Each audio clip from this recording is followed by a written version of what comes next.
UGVCL દ્વારા લોકોને appeal કરવામાં આવી, જ્યાં પતંગો વીજ વાયર પરથી ન લેવા અપીલ કરવામાં આવી છે। ફસાયેલા પતંગને ખેંચીને કાઢવી નહીં। જ્યાં વીજ અકસ્માત થવાની સંભાવના છે ત્યારે શોર્ટ સર્કિટ થાય તેવા સાધનો ન લેવા પણ અપીલ કરવામાં આવી છે। સાવચેતીના ભાગરૂપે અપીલ કરવામાં આવી।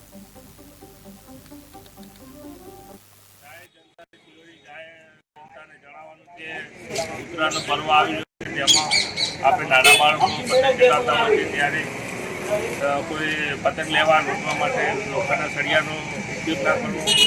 વિસ્તાર આવતા હોય, નજીકનો વિસ્તાર હોય તો નથી દૂર રહેવું। ધાબા ઉપર ચડીને કોઈ વિસ્તારનો અકસ્માત ના થાય તેનું ધ્યાન દોરવું।